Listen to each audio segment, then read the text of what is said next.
Nasaktan ka na ba sa loob ng tahanan?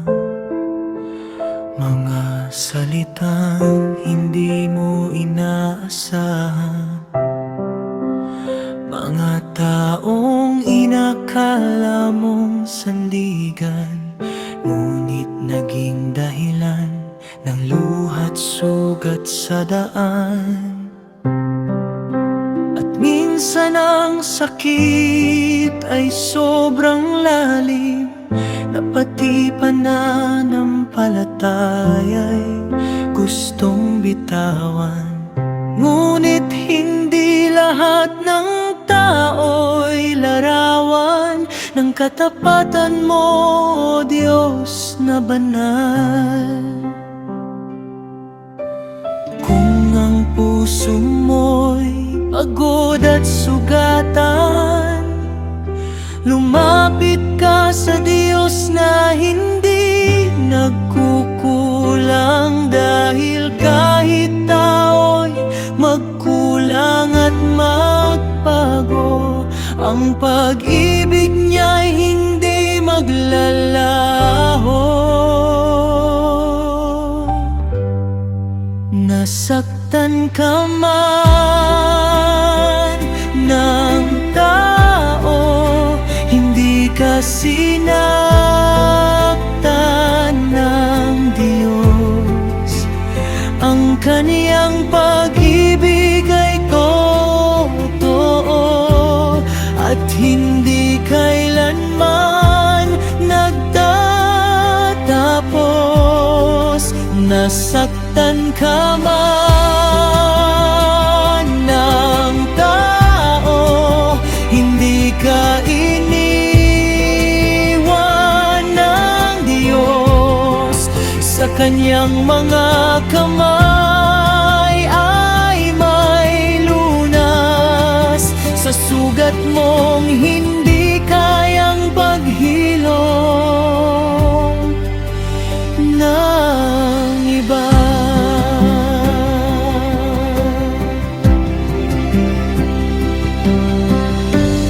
Hindi lahat ng nasa loob ng iglesia ay perpekto, walang mali o pagkukulang.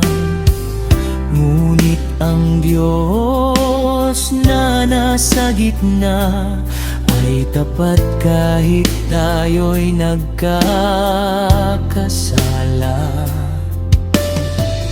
Kung gusto mong lumayo dahil sa sakit, alalahanin mong siya ay hindi nagkulang. Sa bawat pagluha na hindi mo masabi, nariyan siya, nakikinig sa'yo palagi. Hindi Kanya kailanman iniwan, kahit ang tao'y nagkulang sa'yo. Ang sugat na hindi mo maintindihan ay kayang pagalingin ng pag-ibig niya. Nasaktan ka man ng tao, hindi ka sinaktan ng Diyos. Ang Kaniyang pag-ibig ay totoo at hindi kailanman nagtatapos. Nasaktan ka man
ang pananampalataya mo sa Kanya ay mas mahalaga kaysa sakit na nararamdaman. Nasaktan ka man ng tao, hindi ka sinaktan ng Diyos. Ang Kaniyang pag-ibig ay totoo at hindi kailanman nagtatapos. Nasaktan ka man ng tao, hindi ka iniwan ng Diyos. Sa Kanyang mga kamay ay may bukas na